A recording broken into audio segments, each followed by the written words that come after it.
কোনটা শান্তির পথ আর কোনটা অশান্তির পথ, কোন পথে চললে মানুষ জান্নাতে যাবে আর কোন পথে চললে মানুষেরা জাহান্নামে চলে যাবে, এই কোরআন পড়লে সেই দিক নির্দেশনা মানুষেরা জানতে পারবে। সুবহানাল্লাহ। কোরআনের সূরা বাকারা 185 নম্বর আয়াত, 2 পারার 7 নম্বর পৃষ্ঠার একেবারে প্রথম নাম্বার লাইন যদি আপনারা দেখেন, রব্বুল আলামিন বলেন, শাহরু রমাদানাল্লাযী উনজিলা ফীহিল কুরআন হুদাল লিন্নাসি ওয়া বাইয়িনাতিন মিনাল হুদা ওয়াল ফুরকান। আল্লাহ বলেন রমাদান মাস, এই মাসে আল্লাহ কোরআন নাজিল করেছেন হুদাল লিন্নাস, এই কোরআন মানুষদেরকে হেদায়েতের জন্য আল্লাহ নাজিল করেছেন। সুবহানাল্লাহ।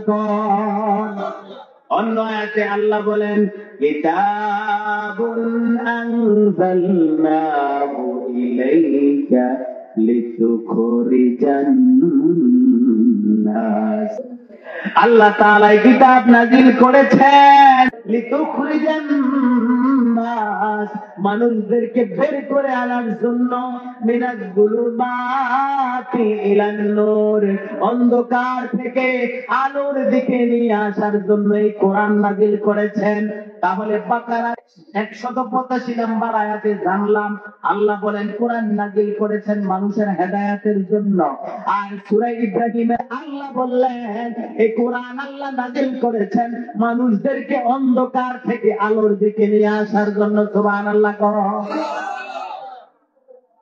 তাহলে এই কোরআন যে নাজিল হইল অন্ধকার থেকে আলোর দিকে নিয়ে আসার জন্য, মানুষদেরকে হেদায়েত দেওয়ার জন্য, এরপরে আল্লাহ বলেন হুদাল লিন্নাসি ওয়া বাইয়িনাতিম মিনাল হুদা ওয়াল ফুরকান, আল্লাহ তাআলা এই কোরআন নাজিল করেছেন হেদায়েতের পাশাপাশি সত্য মিথ্যার পার্থক্য মানুষদেরকে করে দেওয়ার জন্য।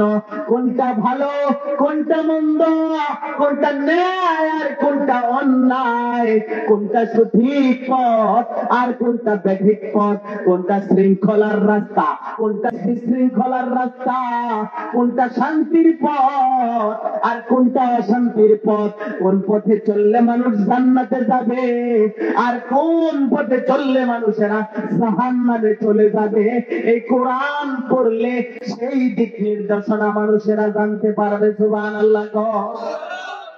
আমার ভাইরা বাবারা, আল্লাহ তাআলা এই রমজান মাসে কোরআন নাজিল করলেন মানুষদের হেদায়েতের জন্য, মানুষদেরকে সঠিক পথের দিশা দেওয়ার জন্য।